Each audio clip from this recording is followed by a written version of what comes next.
Pengkhotbah bilang, kita harus pergi ke rumah duka lebih baik daripada rumah pesta. Amin. Dan di rumah duka tuh menyanyi lagu rohani. Bukan di rumah duka, lu kenal Veronica kok, kurang ajar. Yang mati ini Tante Veronica. Veronica yang Om Strompo anak tuh kok.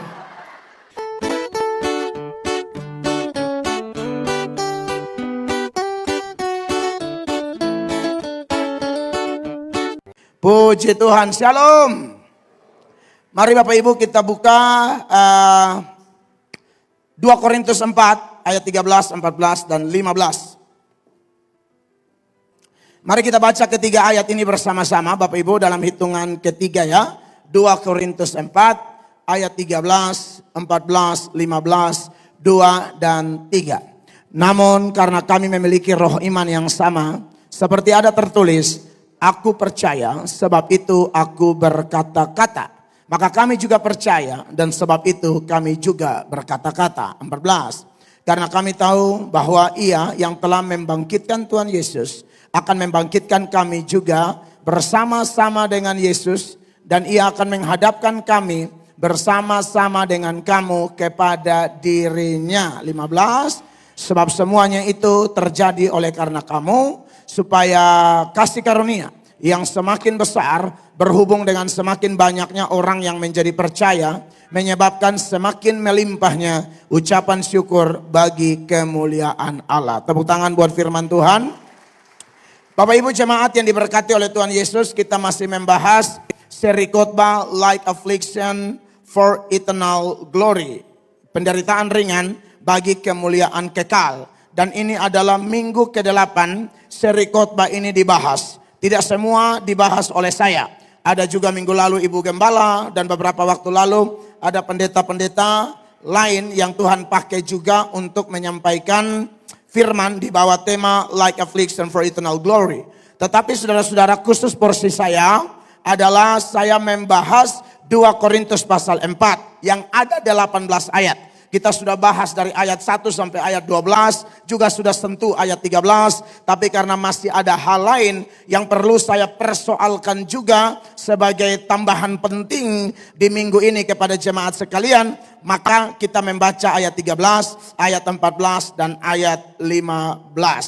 Jemaat yang diberkati oleh Tuhan Yesus, di tanggal 5 April 2026 itu, ya, berdasarkan ayat-ayat tadi, khususnya di ayat 13, saudara-saudara, saya persoalkan kalimat aku percaya, sebab itu aku berkata-kata. Maka kami juga percaya dan sebab itu kami juga berkata-kata. Percaya itu pisteuo, berkata-kata itu lalesa. Jadi percaya baru berkata-kata. Nah, menarik saudara-saudara bahwa memang kekristenan, Tuhan menuntut kita, saudara-saudara, supaya kita itu jangan menjadi orang yang apatis, jangan menjadi orang yang diam-diam saja, tapi harus speak up. Kita harus bicara. Dan itu ciri kekristenan, ya. Minggu lalu minggu lalu mungkin saya dengar khotbah Ibu Gembala, juga ada jenis iman di mana kita tidak melihat namun kita percaya. Dari mana orang bisa tidak melihat namun percaya? Mereka itu bisa percaya karena pendengaran. Mereka itu bisa percaya karena ada yang memberitakan. Begitu. Sebenarnya mudah bagi Yesus hari ini, setiap hari dia muncul di langit. Bisa. Aku sudah bangkit. Lalu dia semacam putar film waktu dia disiksa sampai dia bangkit. Bisa. Tapi Yesus tidak mau iman model begitu. Lihat baru percaya. Yang Yesus mau kita semua dari waktu ke waktu kita percaya oleh pemberitaan para pemberita Injil. Amin Bapak Ibu. Makanya kalau Anda lihat doa Yesus dalam Yohanes 17, Bapak Ibu terkasih, di mana Yesus mulai berdoa untuk kita, ya. Ada yang menarik di sana. Yesus berdoa supaya kita ini yang kemudian menjadi percaya oleh pemberitaan para rasul, ya. Yohanes 17 ayat 20, dia bilang begini, perhatikan. Dan bukan untuk mereka ini saja aku berdoa, tetapi juga untuk orang-orang yang percaya kepadaku oleh pemberitaan mereka. Iya, jadi saudara lihat sampai Yesus mendoakan khusus kita semua para pendengar berita Injil. Ini doa Yesus doakan 2000-an tahun lalu sebelum dia disalib. Ada satu pokok penting yang Tuhan kita doakan waktu dia menjelma menjadi manusia. Doa buat siapa? Para pendengar Injil. Doa buat siapa? Para pemberita dan para pendengar. Makanya isi doanya jelas. Tetapi juga untuk orang-orang yang percaya kepadaku oleh apa? Pemberitaan rasul-rasul itu. Ya. Dan ini luar biasa. Ini iman yang dikehendaki Allah. Ya Bapak Ibu terkasih. Alkitab berkata, siapa berseru kepada nama Tuhan akan diselamatkan. Bagaimana orang bisa berseru kepada Tuhan kalau dia tidak percaya? Bagaimana dia bisa percaya kalau dia tidak mendengar? Bagaimana dia bisa mendengar kalau tidak ada yang memberitakan? Bagaimana orang bisa memberitakan kalau orang itu tidak diutus? Makanya Roma 10 ayat 13 itu dikatakan seperti yang saya sebutkan tadi. Sebab barang siapa yang berseru kepada nama Tuhan akan diselamatkan. Ya. Terus? Tetapi bagaimana mereka dapat berseru kepadanya jika mereka tidak percaya kepada dia? Bagaimana mereka dapat percaya kepada dia jika mereka tidak mendengar tentang dia? Bagaimana mereka mendengar tentang dia jika tidak ada yang memberitakan? Lalu ayat 15 sama-sama 23. Dan bagaimana mereka dapat memberitakannya jika mereka tidak diutus? Seperti ada tertulis, betapa indahnya kedatangan mereka yang membawa kabar baik. Siapa mereka? Orang-orang yang telah diselamatkan. Orang-orang yang telah mengalami kuasa kebangkitan Kristus. Orang-orang yang sudah tahu konsekuensi mengikut Yesus waktu itu. Harganya sangat mahal. Bisa kehilangan zona nyaman, kehilangan harta, kehilangan keluarga, bahkan kehilangan nyawa. Tapi ketika diutus, mereka semua berkata mungkin senada seperti Yesaya. Ini aku, utuslah aku. Itu hamba Tuhan. Itu Kristen benar. Utus untuk apa? Untuk bicara. Bukan bagi sembako. Kan banyak gereja tuh mau kasih besar gereja, sembako. Yang saya khawatirkan, orang-orang yang terima sembako nyaman dengan sembako, nyaman dengan bansos, ya kan? Lalu mereka terikat di situ. Ini repot. Ya. Saya tidak bilang, oh gereja tidak membantu. Oh Alkitab jelas bilang kok dalam 1 Yohanes 3 ayat 17. Anda yang punya harta tapi tidak bantu orang. Wah itu dosa besar. Perhatikan. Barang siapa mempunyai harta duniawi dan melihat saudaranya menderita kekurangan. Tetapi menutup pintu hatinya terhadap saudaranya itu. Bagaimanakah kasih Allah dapat tetap di dalam dirinya? Iya jadi kalau bisa bantu ya bantu. Jangan tutup hati. Tapi masalahnya adalah dalam membantu itu ada aturan. Ya. Ayat 18-nya sama-sama 2, 3. Anak-anakku, marilah kita mengasihi bukan dengan apa? Perkataan atau dengan lidah. Tetapi dengan perbuatan dan dalam kebenaran. Perbuatan tapi dalam kebenaran. Balik-balik apa? Kebenaran. Kebenaran yang mana? Yang tertulis dan yang diberitakan. Kita tidak bisa bantu seada-adanya orang Bapak Ibu. Kita kasih motor, dia pergi ke dukun. Ya tidak boleh. Itu bantuan salah. Saudara sudah tahu dia nih mau pakai ini motor. Mungkin dia mau jemput satu nona. Atau satu wanita. Nah ini wanita nih polisi bu istri. Anda buka ruang. Mau polisi kok apa sapu. Oh. Ya kan. Saudara kasih motor orang bebas selingkuh. Saudara kasih uang orang beli rokok. Meracuni diri sendiri. Ya kan. Anda sudah tahu ini orang tukang bawa utang pinjam. Dan kalau dia pinjam pasti main judi online. Anda sudah tahu, Anda kasih dia lagi. Orang yang terikat judi itu hanya anugerah yang bisa mempertobatkan dia. Sulit. Beta mantan penjudi jadi beta tahu.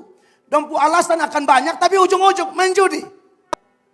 TJ, 3 daun, Samgong. Tahu Samgong? Itu anak-anak Jakarta pembermain kartu.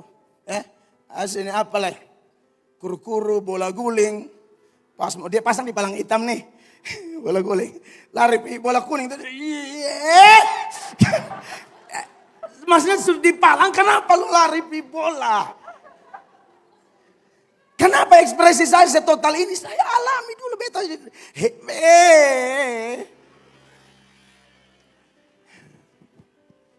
Setahu orang begini. Jadi tetap dalam kebenaran. Nah kebenaran ini mesti diberitakan. Mesti diajar. Dan karena pemberitaan inilah gereja pertama lahir Bapak Ibu terkasih. Makanya di dalam Kisah 2 ayat 41 itu kan eksplisit di sana. Saya tidak usah cerita lagi panjang lebar. Dikatakan orang-orang yang menerima perkataannya itu, khotbahnya, pemberitaannya Petrus. Memberi diri dibaptis. Dan pada hari itu jumlah mereka bertambah kira-kira 3.000 jiwa. Itu gereja pertama. Lahir lewat apa? Khotbah. Siapa yang melahirkan? Tuhan. Tuhan melahirkan pakai apa? Pakai pemberitaan. Aku percaya, aku berkata-kata. Pisteuo lalesa. Ya. Dan menarik ketika Tuhan lahirkan gereja, Allah juga yang membuat ini komunitas penuh dengan kasih, mujizat, unity, saling berbagi. Kalau Anda baca terus ini ayat. Ya, mereka take and care satu sama lain, saudara-saudara. Dan itu keren sekali. Memang kehidupan gereja harus begitu. Sepanjang tidak ada orang-orang yang secara kurang ajar memanfaatkan orang-orang tulus yang suka membantu. Sudah nangkap maksud saya? Kan ada orang tuh yang secara kurang ajar. Dia tahu ini orang ini baik, ini orang ini membantu. Dia akan memanfaatkan ketulusan orang ini. Itu tidak dibolehkan. Orang mau bantu tapi cuma manfaat dia punya ketulusan. Adalah yang tulus sonde memakan puji. Pernah ketemu orang begini? Tulus tidak memakan puji. Dan orang tahu ini orang yang tulus. Maka puji-puji dia cair. Saya pernah ketemu orang begini. Dia paling senang kalau bilang. Ih mata tambah cantik kayak ulu mati. Itu dia bandol terbaru. Dia kasih saat itu dulu. Bandol terbaru yang ada lampu mati hidup. Tapak. Dia pernah lihat orang pakai bandol begitu ya. Lampu mati hidup loh. Mak tambah cantik, mak tambah muda. Dia susah bisa-bisa, dia suka kepingin geserin pintu lamari. Lu pilih sendiri. Kenapa? Karena mama tambahmu. Itu omong kosong. Mama setua begitu. Kau dari mana kau muda? Kau lihat akte dong. Lihat kalender dong. Kita usah percaya buat mama. Mata usah terlalu segar dengan orang yang tambah muda. Biasa saja sayang. Yang penting kau tua. Ya, betul toh. Yang penting kau tua sama-sama. Kau mau tua, kau mau muda.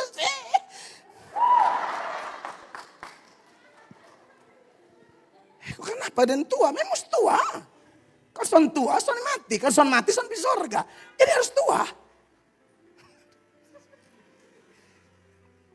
Sampai beli mana apa lah. Hanya kalau tambah wangi betul. Ya tua lah boleh memang itu. Wangi itu bisa diurus sendiri ya. Itu son perlu ikut kalender ya. Semprot mata. Nah, Bapak Ibu, ayat 47 keren banget nih. Tuhan bekerja lebih dahsyat lagi. Sambil memuji Allah dan mereka disukai semua orang. Dan tiap-tiap hari Tuhan menambah jumlah mereka dengan orang yang diselamatkan. Waduh indah sekali ya.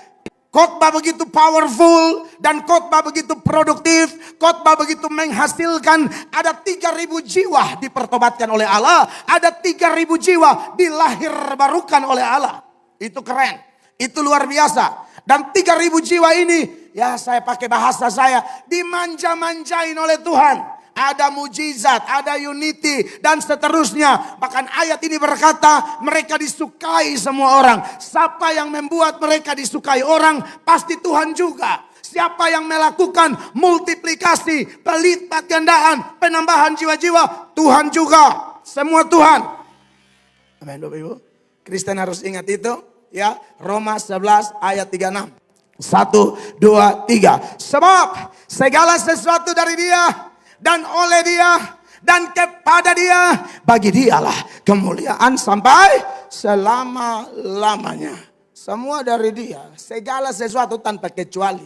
Suka duka, buruk, baik, ketawa, menangis, untung, kadang-kadang rugi. Dia bisa pakai itu semua. Amin. Jadi Kristen harus tahu ini sehingga hidup kita dididik untuk mengucap syukur dalam segala sesuatu.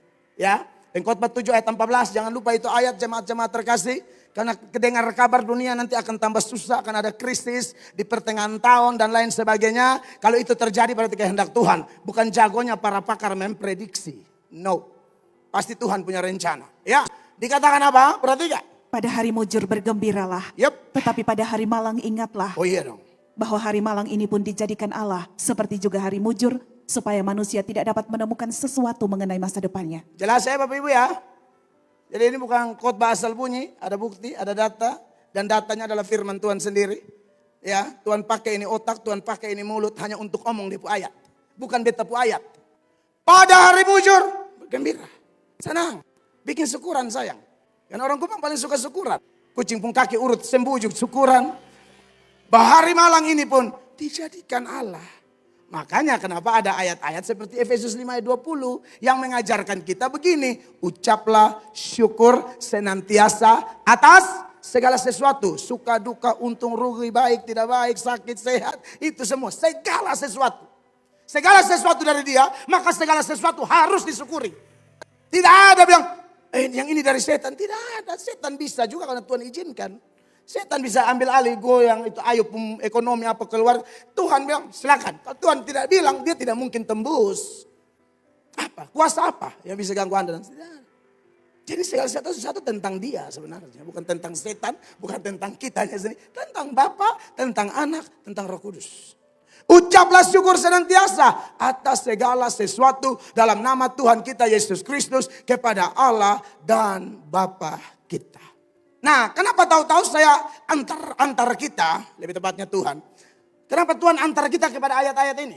Kepada data-data pembanding ini. Karena saya mau bilang begini, saudara-saudara. Orang Kristen yang sudah dibangkitkan, sudah dilahir barukan oleh Tuhan, ya, sudah mengalami kuasa kebangkitan itu, akan tetap bicara, saudara-saudara, sekalipun di tengah tekanan. Akan tetap memberitakan, akan tetap menyaksikan, sekalipun ada pressure yang luar biasa.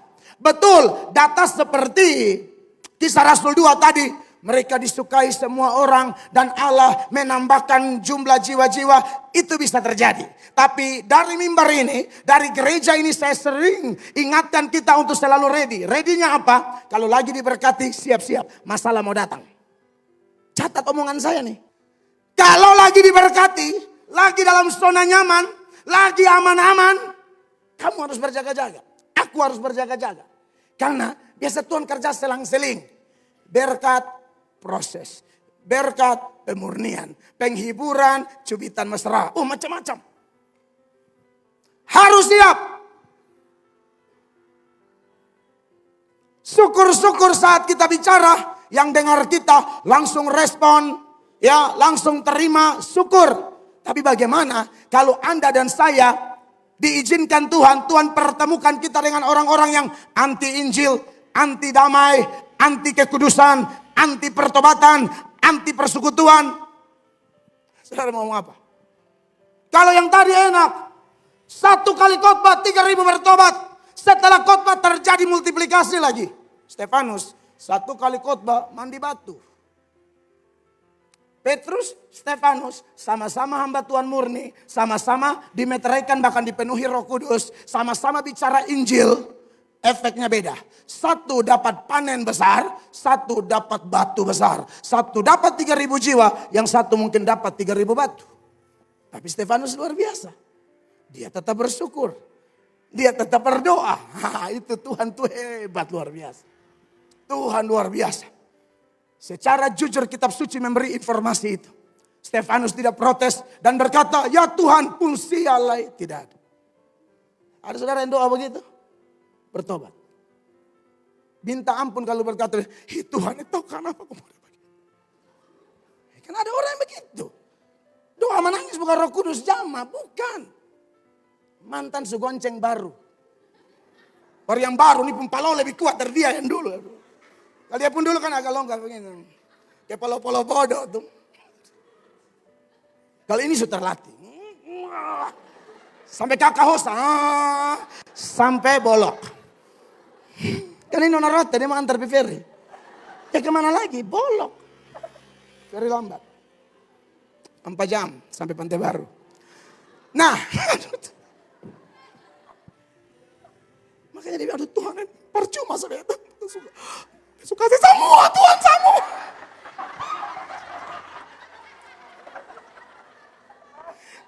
Labai buka, sampai kacamata patah.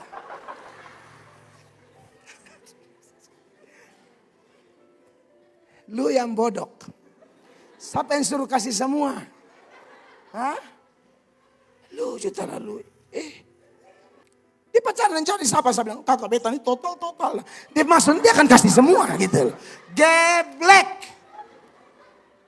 Lu jago make up kok bodoh dalam penyerahan diri. Jaim dikit napa? Iya kan? Nona Sonto, dance. Masih mirip, geser dikit. Baru putus, suka tamua. Buat laki-laki yang sudah apa semua, lu lihat beta. Lihat ini beberapa nih kan, sudah apa semua. Lu tolong tanggung jawab dong. Lu bangga lu dapat semua aja lu bisa buang. Asyik lu ganti baru. Lu sana kepikiran suatu ada anak perempuan. Dan biasa bapak-bapak tuh paling sayang dong anak perempuan. Dan kau pernah bikin orang, kau catat omongan saya. Jadi jangan terlalu bangga. Lebih baik sekalipun pernah dosa, bertobat, jangan ulang lagi. Tapi jangan kasih putus dia, tanggung jawab, urus sampai nikah. Ada lihat beta. Ada lihat beta tuh antara mau bingung, mau bateria, mau tahu ini liturgi ada jalan. Selama ngerti ya maksudnya. Disontahan dia bilang berani altar call. Bet menangis betul. Lu enak sama mentang-mentang lu ganteng, lu gagah. Lu jago buan jagong. Sengaja miss call orang 2 kali baru blokir. Kurang ajar. Ngapain lu miss call? Terus lu baru blokir. Baru lu pasang profil yang terbaik. Rambu ada basah baru lihat kanan. Satu minggu dia buka blokir. Itu nona pas dicari. Saudara penggembala nih.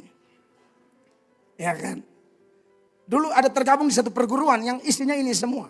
Orang-orang model begini. Jurus-jurus memikat perempuan. Kau tuh ada di komunitas. Iblis semua. Jadi kayak main layang tuh. Ada yang tahu main layang? Jadi tarik ulu. Tarik tuh Arya tahan-tahan. Kurang aja. Ini akibat Arya tahan-tahan. Pulang gereja. Beda plemam tuh atau. Bisu mau mati nih kan. Tapi mesti jaga jaim tuh. Stan. Kakak nona beda hulu Ini nona juga bingung. Kenapa mesti tokor sampai itu? Sudah bukan. 4 kali saya pas pikiran. Kenapa ya kok? Kenapa kok? Bapak Ibu. Syukur-syukur kalau keadaan semua enak. Tapi kalau keadaan tidak baik. Ketemu orang yang kepala batu anti Injil, anti persekutuan ke mana? Saya bandingkan yang satu data. Di Mazmur 120. Ya, pemazmur berbagi bagaimana pengalamannya kelamaan tinggal di komunitas benci perdamaian. Baca Mazmur 120 ayat 6. Perhatikan. Cukup lama aku tinggal bersama-sama dengan orang-orang yang membenci perdamaian. Oh ribet nih sama orang-orang begini. Walaupun Anda nih motivasinya benar seperti perintah Tuhan. Berbahagialah orang yang membawa damai. Sedapat-dapatnya kalau hal itu bergantung padamu. Hiduplah dalam perdamaian dengan semua orang. Anda niat nih bawa damai. Tapi Anda tabrak gunung batu. Anda tabrak kelompok benci perdamaian. Sekalipun kita disuruh bawa damai, disuruh memberitakan Injil, disuruh kalau sudah piste asis bicara, ya lalesa maksud saya. Tetapi kalau komunitas kayak begini repot. Kita bicara damai, kita suka damai, kita ajak damai, dia ajak perang. Makanya ayat 7 bilang begini, 2-3. Aku ini suka perdamaian. Tetapi apabila aku berbicara, maka mereka menghendaki perang. Nah ini repot Bapak Ibu terkasih. Makanya perjalanan gereja mula-mula enak indah ya. Pasal 2 mujizat terjadi, pasal 3 masih ada mujizat. Orang lumpuh di pintu gerbang indah ketemu dengan Petrus dan Yohanes. Dia menatap Petrus lalu Petrus berkata, emas dan perak tidak ada padaku. Tetapi demi nama Yesus orang Nazaret itu bangkitlah. Berjalanlah sembuh total. Mujizat terjadi. Menyedot banyak orang tapi juga melahirkan masalah besar. Inilah Kristen. Inilah Kristen. Makanya kenapa kita bahas ini tema. Penderitaan ringan bagi kemuliaan kekal. Kadang kita dihibur dengan pencapaian pelayanan. Dengan keberhasilan. Dengan penuaian. Tapi kadang Tuhan bawa kita untuk berhadapan dengan kelompok anti damai ini. Singkat cerita. Waktu Petrus dan Yohanes bicara kebenaran. Ya sembuhkan orang sakit. Mereka ditangkap. Mereka dipenjarakan. Sebelum dibebaskan, sebelum dilepaskan diancam. Tidak boleh beritakan Injil lagi. Tidak boleh bikin mujizat demi nama Yesus. Ya, maka yang terjadi Bapak Ibu terkasih, mereka dibebaskan, mereka curhat kepada komunitas, teman-teman seiman. Curhat harus lihat-lihat orang Bapak Ibu ya. Tidak boleh curhat sembarang. Ya, dan curhat tidak selalu jemaat curhat kepada pendeta. Ya, seolah-olah pendeta sudah yang paling aman hidupnya. Oh tidak, pendeta juga kadang-kadang tidak aman. Kasus bunuh diri tertinggi salah satu di Amerika, pendeta. Pendeta banyak bunuh diri di California. Tidak tahan dengan tantangan pelayanan. Saya ya baik tidak baik, ya Tuhan subawa dalam pengalaman itulah. Satu hari itu bisa sekian berita masuk di handphone saya. Anda pikir kuat kita hadapi ini semua? Kalau bukan Roh Kudus. Pendeta ini kan jemaat 10 masalah 10 nah. Masalahnya bervariasi. Ya bagaimana? Nah kadang-kadang pendeta juga butuh sharing. Butuh berbagi. Dan jemaat harus mau dengar juga. Kan saya tidak terlalu sharing dengan saudara toh. Tapi kalau suatu saat saya sharing ya mesti terima. Karena pendeta juga butuh dikuatkan. Makanya ketika Petrus dan Yohanes dilepaskan dalam maksud saya Kisah Rasul pasal 4 ayat 23 dikatakan demikian. Perhatikan. Sesudah dilepaskan pergilah Petrus dan Yohanes kepada teman-teman Dilepaskan mereka. dari tahanan itu ya, sudah disertai ancaman ngeri. Baca di konteks sebelumnya Anda dapat informasinya lengkap. Terus. Lalu mereka menceritakan segala sesuatu yang dikatakan imam-imam kepala dan tua-tua kepada mereka. Iya, lalu mereka menceritakan, mereka share. Jadi kalau ada masalah jangan pendam sendiri. Jangan pendam sendiri. Saya baru dengar berita ada polisi di Manggarai. Gantung diri kah? Polisi gagah, baju dinas. Tidak jaminan loh. Kalau tekanan orang bisa bunuh diri. Tapi kita orang percaya. Amin. Anda dan saya kalau orang percaya. Kita punya jaminan. Pencobaan-pencobaan yang kamu alami tidak akan melebihi kekuatan. Masih ingat 1 Korintus 10 ayat 13? Sama-sama baca. 1, 2, 3. Pencobaan-pencobaan yang kamu alami ialah pencobaan-pencobaan biasa yang tidak melebihi kekuatan manusia. Sebab Allah setia dan karena itu Ia tidak akan membiarkan kamu dicobai melampaui kekuatanmu. Pada waktu kamu dicobai, Ia akan memberikan kepadamu jalan keluar sehingga kamu dapat menanggungnya. Ada yang baca ayat ini mungkin menatap saya dan sedikit bernada protes. Bapak pendeta tidak tahu apa yang saya alami. Bapak pendeta tidak tahu pergumulan saya. Bapak pendeta tidak tahu betapa sakitnya saya menghadapi proses ini. Dan rasa-rasanya Pak pendeta, ini sudah melebihi kekuatan. Itu menurutmu? Ini ayat bilang tidak melebihi kekuatan menurut Tuhan. Jadi kalau kita bilang, oh seolah-olah sudah melampaui kekuatan. Sepanjang Allah masih izinkan itu masalah. Maka bagi kita seolah-olah sudah lewat. Tapi bagi Allah belum lewat. Tepuk tangan dulu. Bagi Allah belum. Itu bagi kita orang-orang baperan ini. Kita kan suka baper. Supara. Elia pikir itu sudah melampaui kekuatan. Sampai Elia berdoa, Tuhan cabut nyawaku. Tuhan bilang belum. Tuhan mesti ada agenda. Agendanya luar biasa lagi. Kau tidak akan mati, saya akan angkat kau hidup-hidup. Sekelas Nabi Elia sudah merasa melampaui kekuatan. Sampai berdoa cabut nyawaku. Padahal Tuhan punya agenda yang spektakuler. Ini orang tidak akan lewati kematian. Saya akan angkat dia hidup-hidup. Tepuk tangan dulu buat Tuhan Yesus. Anda dan saya pernah merasakan kayaknya sudah melampaui kekuatan. Itu perasaan kita saja. Kalau sorga belum action, dia tahu belum lewat. Dan pasti dia kasih kuat kita. Bergumul terus sampai ketemu jalannya. Makanya kita kadang-kadang agak pemalas. Kita juga suka buka hati kan dengar orang sharing. Ada satu sharing dengan beta. Pak, besusan tahu mau berharap kepada siapa? Kepada Tuhan juga besusan mau lah. Julu ya beta siapa? Bikin meratok nih. Bagian dari Tritunggal begitu. Jadi kalau Bapak terima, Yesus terima, Mel terima. Cuma Mel nih.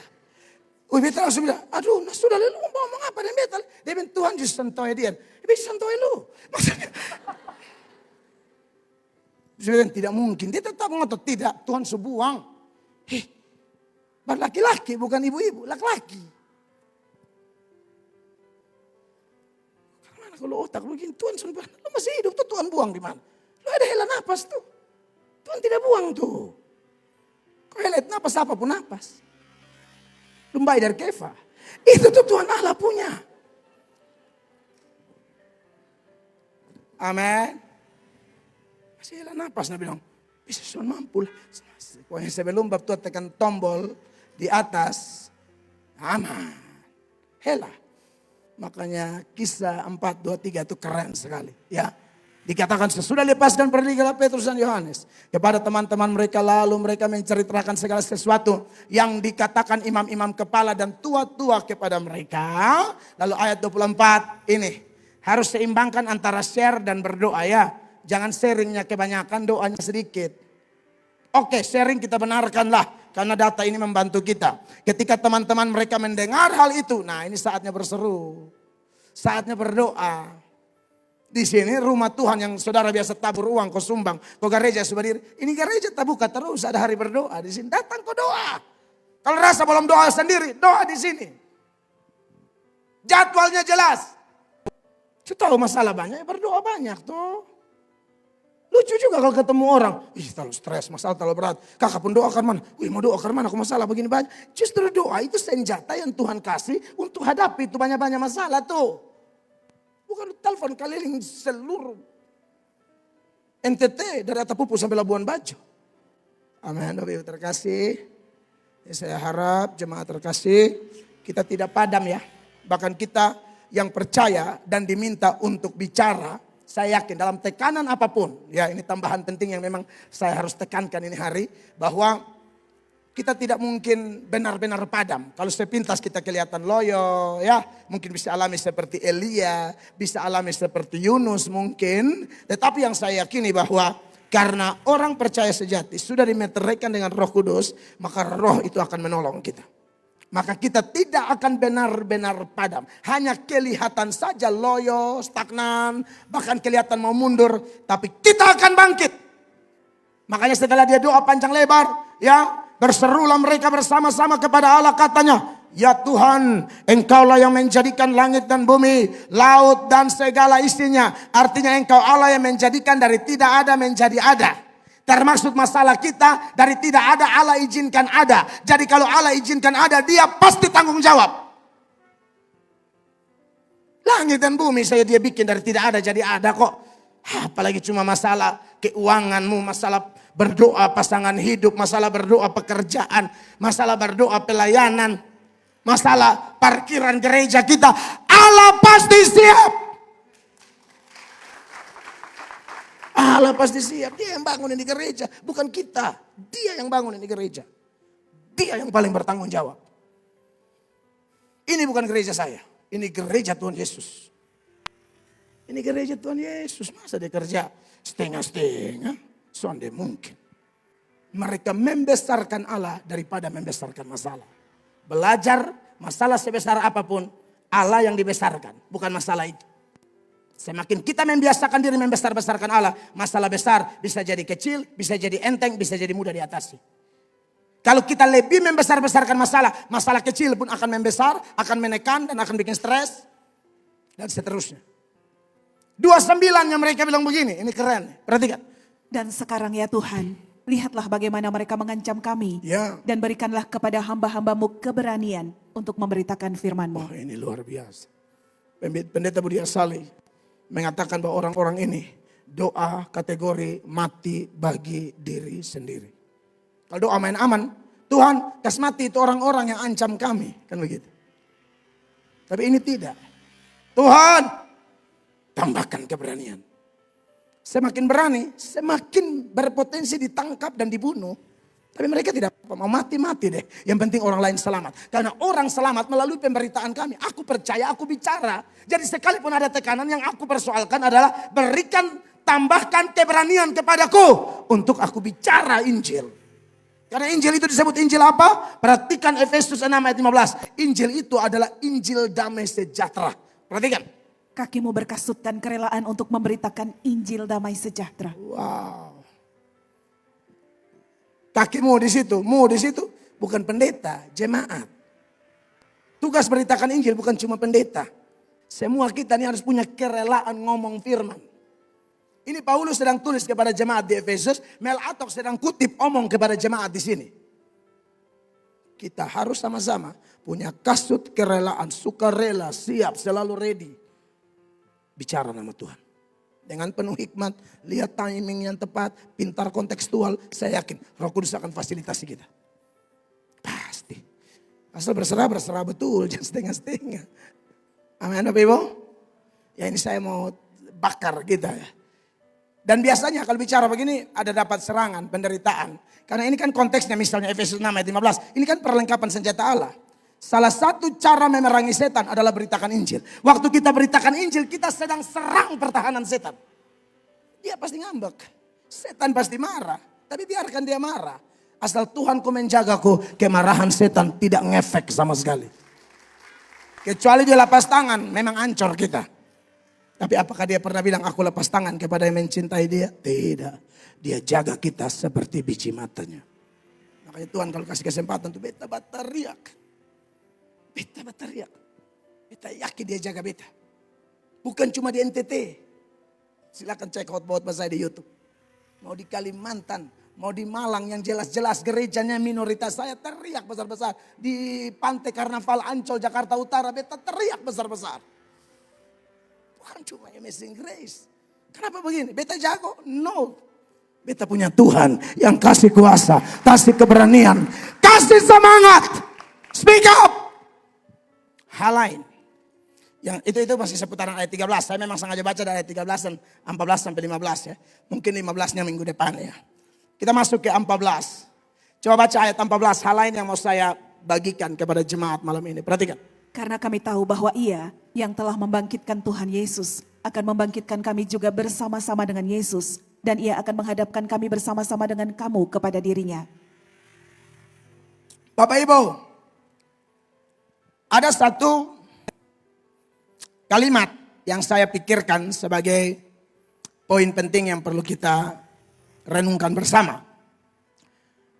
Dari ayat ini saya memikirkan kalimat berikut, yaitu tidak dibutuhkan tetapi dipakai.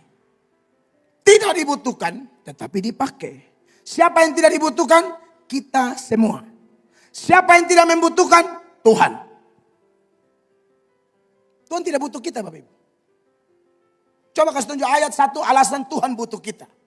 Tidak ada. Kita siapa? Kita penghuni neraka semua butuh kita. Tapi dia mau pakai. Jadi kalau dia mau pakai, bukan dia butuh kita. Seolah-olah dia tergantung kita. Untuk melakukan misi-misinya tergantung kita. Tidak ada.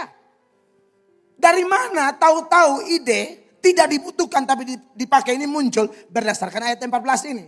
Saudara lihat kalimat ini ya, perhatikan.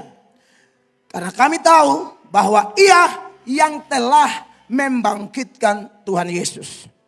Pasca tanggal 5, tanggal 12, hari ini tanggal 18, maka topik-topik kebangkitan masih segar di memori orang Kristen termasuk kita. Nah, saudara ingat dalam peristiwa kebangkitan, ya, kan di situ ada malaikat datang. Di 4 Injil itu ada, saya pakai versi Matius, ya. Langsung di ayat 5 saja dari Matius 28 dia bilang begini. Akan tetapi malaikat itu berkata kepada perempuan-perempuan itu, janganlah kamu takut sebab aku tahu bahwa kamu mencari Yesus yang disalibkan itu. Iya. Saudara, di sini malaikat datang. Tapi saya kasih tahu, untuk urusan membangkitkan Yesus bukan tugas malaikat. Tidak bisa malaikat membangkitkan Yesus. Lalu yang membangkitkan Yesus siapa? Bapak Ibu, kita belajar Alkitab itu yang pertama harus jujur, harus terbuka seperti yang tadi. Jangan kasih tahu yang enak-enak saja, yang tidak enak juga kita omong. Dan yang kedua, paket lengkap dalam belajar Alkitab adalah belajar Alkitab itu harus menyeluruh. Ya. Bapak Ibu kalau tiba-tiba berurusan di media sosial. Ada orang yang bertanya, katanya Tuhan tapi mati. Katanya Tuhan tapi ternyata dibangkitkan. Jadi kalau Tuhan itu tidak boleh begitu kata mereka. Saudara mau jawab apa? Apa yang Anda ketahui selama Anda jadi Kristen berkaitan dengan peristiwa kebangkitan Yesus? Siapakah yang membangkitkan Yesus? Mayoritas kita tahu yang membangkitkan Yesus adalah Bapa. Betul ya? Dan itu ayatnya banyak. Salah satunya Galatia 1 ayat 1. Perhatikan. Dari Paulus seorang rasul bukan karena manusia, juga bukan oleh seorang manusia, melainkan oleh Yesus Kristus dan Allah, Bapa yang telah membangkitkan dia dari antara orang mati. Allah Bapa yang telah membangkitkan dia dari antara. Nah yang kita tahu kan kebanyakan cuma ini. Ini juga diketahui oleh musuh di sebelah yang pakai ayat-ayat seperti ini atau ayat-ayat senada untuk menyerang kita. Tuhan kok dibangkitkan. Padahal kalau kita belajar secara komprehensif, secara menyeluruh, kitab suci kita memberi keterangan yang membangkitkan Yesus itu bukan hanya ada data yang memberi keterangan bahwa Bapa saja. Yesus juga membangkitkan dirinya. Dari mana datanya? Saudara masih ingat ketika dia di awal pelayanannya, dia obrak-abrik bait Allah. Yesus obrak-abrik bait Allah itu ada dua ya. Di versi Yohanes itu di awal pelayanan. Di versi Injil Sinoptik itu di akhir pelayanan dia. Anda jangan kacaukan data-data obrak-abrik bait Allah itu ada dua kali. Ya, di awal dan di akhir. Di awal itu dia bilang rombak bait Allah ini. Dan dalam 3 hari aku akan mendirikannya. Kata aku mendirikannya, itu ternyata bait Allah di situ bicara tentang dirinya. Jadi kalau aku mendirikan artinya aku akan bangkit sendiri. Perhatikan Yohanes 2:19. Perhatikan jemaat, ini penting agak doktrinal sedikit. Supaya Bapak Ibu tahu bagaimana mengakumulasikan data-data. Perhatikan. Jawab Yesus kepada mereka, rombak bait Allah ini dan dalam 3 hari aku akan mendirikannya kembali. Rombak bait Allah ini dan dalam 3 hari aku akan mendirikannya kembali. Apa yang dimaksudkan dengan bait Allah? 21 saya baca buat saudara. Tetapi yang dimaksudkannya dengan bait Allah ialah tubuhnya sendiri. Berarti dia bilang rombak silakan kalian bunuh ya. Aku akan bangkit sendiri. Ini senada dengan Yohanes 10 ayat 18. Sama-sama baca 1, 2, 3. Tidak seorang pun mengambilnya daripadaku. Kalau secara manusia kelihatannya ada yang bunuh bla bla. Kalau lihat dari versi Yesus sendiri, Yesus tidak ada seorang pun yang mengambil. Mereka niat membunuh, tapi kalau saya tidak menyerahkan, saya tidak akan mati. Yesus mati itu dia yang menyerahkan diri. Ya Allah, ke dalam tanganmu kuserahkan nyawaku. Kalau dia tidak serahkan, kau mau tombak sampai 100 pun tidak akan mati. Tidak seorang pun mengambilnya daripadaku. Melainkan, Bapak perhatikan, aku memberikannya menurut kehendakku sendiri. Aku berkuasa memberikannya. Aku berkuasa mengambilnya kembali. Berarti kalau ada data seperti Galatia 1 ayat 1. Bapa membangkitkan Yesus. Data-data yang ini mengatakan Yesus bangkit sendiri. Atau membangkitkan dirinya sendiri. Makanya dia berani memproklamirkan. Yohanes 11 ayat 25. 1, 2, 3. Jawab Yesus. Akulah kebangkitan dan hidup. Barang siapa percaya kepadaku, ia akan hidup walaupun ia sudah mati. Dan ada data lagi, Roh Kudus yang membangkitkan dia. Roma 8 ayat 11, saya baca buat saudara. Ya, dan jika roh dia, itu Roh Kudus. Dan jika Roh Kudus, roh dia yang telah apa? Membangkitkan Yesus dari antara orang mati. Bapak Ibu yang mungkin tidak terbiasa belajar doktrin akan bertanya, Pak, dari 3 sumber itu, dari beberapa sumber itu ada 3 pribadi yang membangkitkan, kita harus pakai yang mana, Pak? Pakai semua. Karena kalau Anda pakai Galatia 1 ayat 1, Anda menolak data-data ini, Anda meremehkan firman. Sikap menghormati firman bagaimana? Pakai semua.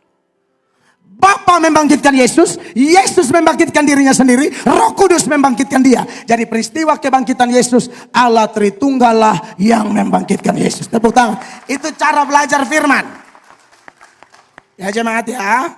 Makanya kenapa kita bersyukur Tuhan kasih kita semangat belajar firman seperti ini. Jawab begitu. Mereka bilang, kami tidak mengerti. Mati mampus. Sudah jelas kan lu sudah mengerti lah iblis nih. Sama paksa lu mengerti setan. Sumber saya bilang begitu. Dia bilang saya tidak mengerti. Masuk neraka. Kadang-kadang kita yang paksa diri mau buat orang mengerti. Yang buat orang mengerti Tuhan. Asal kita sudah belajar. Kita sudah berdoa. Kita juga bertobat. Kita jelaskan sungguh-sungguh. Dia mengerti Roh Kudus yang kerja. Dia tidak mengerti. Bukan kita punya urusan. Sampai di situ mengerti? Nah, sudah. Jangan jadi Kristen yang kok. Beta akan usaha menangkan dia. Tak usah sok pahlawan di situ. Yang penting kita coba ya. Sebab begitu kategori bidat. Dan Titus 3 ayat 10 bilang apa? Orang begitu 3 kali omong sendengar kesetengah. Ada ayatnya tuh, bukan beta sembarang. Seorang bidat yang sudah 1-2 kali kau nasihati, hendaklah engkau jauhi. 2 kali juga dia mau dekati terus. Jauhi. Omong-omong sudah mengerti, mau tempel, tatafik, apa leh. Orang lain mau dengar saudara. Beta banyak orang be omong sama dengar sama bawa omong dulu. Foi kali ini orang bagian banyak mau dengar beta. Dia mesti imbangi selalu otak. Kepala batu san perlu perusan mau omong dulu. Orang lain mau dengar. Urusan mau dengar lu urusan. Dan ini kategori bebal kan. Makanya kenapa di dalam Amsal 23 ayat 9 7 omong, saudara, senada ada ini. Coba. Jangan berbicara di telinga orang bebal, sebab ia akan meremehkan kata-katamu yang bijak. Sudah jadi yang suka baper, sok pahlawan, dia akan tarik dia dari gelap, tarang, aja. Selama dia tarik lu dari terang, di gelap. Tahu saya terlalu ke penyinjil itu mesti begitu. Lu kepala batu mesti maju masalahnya. Sama urus lu terus. Asal kita waktu melayani itu total. Ya toh? Yang terbaik. Kalau yang terbaik jurusan dengar, ya anggap saja buang mutiara di babi toh. Jangan buang lagi. Jadi tugas malaikat apa? Pokoknya malaikat tidak ada andil membangkitkan Yesus. Malaikat datang tuh untuk apa? Hanya ditugaskan memberitakan kebangkitan. Makanya di dalam Matius 28 itu setelah ayat 5, ayat 6-nya malaikat mulai berkhotbah. Perhatikan. Ia tidak ada di sini Ini malaikat. sebab ia telah bangkit. Sama seperti yang telah dikatakannya, mari lihatlah tempat ia berbaring. Disinilah poin kita semakin kelihatan. Waktu hari Natal, siapa pengkhotbahnya yang berteriak hari ini telah lahir bagimu juru selamat Kristus Tuhan di kota Daud? Malaikat. Waktu Paskah, siapa pengkhotbahnya? Malaikat. Lalu apa pentingnya kita? Sebenarnya kita tidak dibutuhkan. Tuhan cukup pakai malaikat, pelayanan selesai. Kan saya sedang bicara tentang memberitakan kan. Tidak usah pakai kita, tidak usah pakai muka bodoh satu nih. Saya tidak dibutuhkan. Saya sadar itu dari sejak bertobat sampai beta mati. Beta sadar, beta tidak pernah dibutuhkan. Tapi dia tetap mau pilih. Nangkap ya? Ini poin perlu ditekankan supaya kita semua tahu diri. Kita tidak dibutuhkan. Cukup pakai malaikat. Cukup pakai malaikat. Yang main keyboard malaikat. Main drum malaikat. Malaikat masuk itu ruangan hancur. Malaikat begitu guys. Dia main sayap kiri di luar. Penerima tamu malaikat. Tukang parkir malaikat. Rumah parkir sembarang. Dia hanya sayap kanan sah. Atur bapak ya. Jadi tampil. Pasti lurus. Singer malaikat. WL malaikat. Son pakai bilang latihan. Lecek sound. La. Sound de parlu. Kan kita sering dengar paduan suara dulu masih kecil-kecil orang paduan suara. Do, la. Kita sering dengar. Do. Takutnya lanjut. Do, sa jojo. Bayangkan. Tuhan tidak butuh kita. Tuhan tidak butuh kita. Makanya dia bilang begini. Aku yang memilih kamu. Bukan kamu yang memilih aku. Dan kalau dia sudah pilih. Dia tidak pernah kerja setengah-setengah. Saya setuju dengan apa yang disampaikan Mama Gembala. Dan itu memang prinsip kerja Tuhan. Filipi 1 ayat 6 bilang begini. Perhatikan. Akan hal ini aku yakin sepenuhnya. Yaitu ia yang memulai pekerjaan yang baik di antara kamu. Akan meneruskannya sampai pada akhirnya. Pada hari Kristus Yesus. Ini senada dengan nats yang kita bahas. 2 Korintus 4 ayat 14. Di mana Paulus mengatakan karena kami tahu bahwa ia yang telah membangkitkan Tuhan Yesus. Ini sorotan tentang porsi Bapa. Ya, data-data berkaitan dengan Bapa membangkitkan. Padahal yang membangkitkan Allah Tritunggal.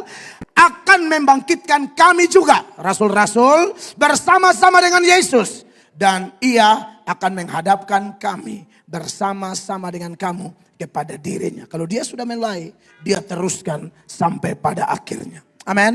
Kenapa? Dia setia. Dan kesetiaannya itu bukan saja seumur hidup, tetapi sepanjang masa, kekal selama-lamanya. Jadi akan ada satu komunal, bukan hanya individual. Secara pribadi kita terima Yesus, tapi nanti ada saatnya kita bersama-sama diperhadapkan kepada dirinya. Makanya kalau ada kerabat kita yang meninggal, asal dia orang percaya, boleh menangis. Tapi jangan berlarut-larut. Saya bukan seperti tim doa tertentu yang larang orang menangis di orang mati. Bagaimana mungkin dia mamaku, papaku, kakakku, adekku, nenekku, tookku, dekat dengan aku. Masa dia meninggal tidak boleh menangis? Kan ada tuh persekutuan doa yang ekstrim. Ingat, hapus. Hapus apa? Orang pun nenek nih. Yohanes 11 ayat 35, Tuhan Yesus sama nangis. Coba lihatin aja. Maka menangislah Yesus. Sudah tahu ini cerita apa? Kematian Lazarus. Yesus menangis. Larang menangis di mana? Ada lagi yang secara ngawur bilang, kalau ada orang mati dia munculkan ayat, biarkan orang mati menguburkan orang mati. Jadi kita jangan mete. Aduh, itu ayat tidak bicara begitu. Itu ayat bicara adat istiadat tradisi Yahudi. Anak Yahudi itu tidak boleh keluar kemana-mana kalau orang tuanya masih hidup. Jadi waktu Yesus ajak dia bilang tunggu aku pulang kuburkan papaku dulu. Maksudnya bukan papanya lagi mati, bukan. Papanya masih hidup. Karena tradisinya sudah mati, urus penguburan semua baru seorang anak bebas merantau. Begitu. Itu ayat tidak boleh pakai tetangga mati, orang mati, ingat. Pengkhotbah bilang, kita harus pergi ke rumah duka, lebih baik daripada rumah pesta. Amin. Dan di rumah duka tuh menyanyi lagu rohani.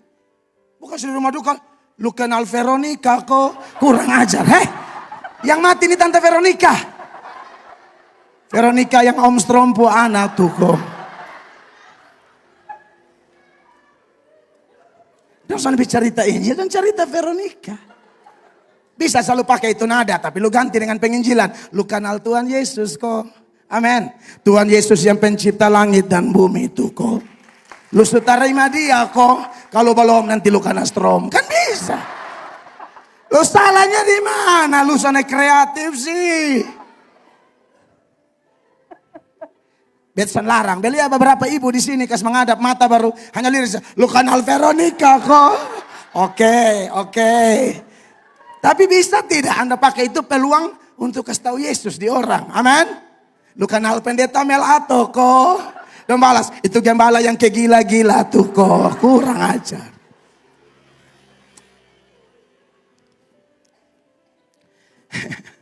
Saudara, menangis macam berlarut-larut. Amin. Makanya 1 Tesalonika 4 ayat 13. Besok mau deka habis. Saudara subosan kok. Kalau subosan nanti kena strom. 1 Tesalonika 4 ayat 13. Coba.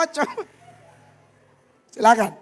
Selanjutnya, kami tidak mau saudara-saudara bahwa kamu tidak mengetahui tentang mereka yang meninggal.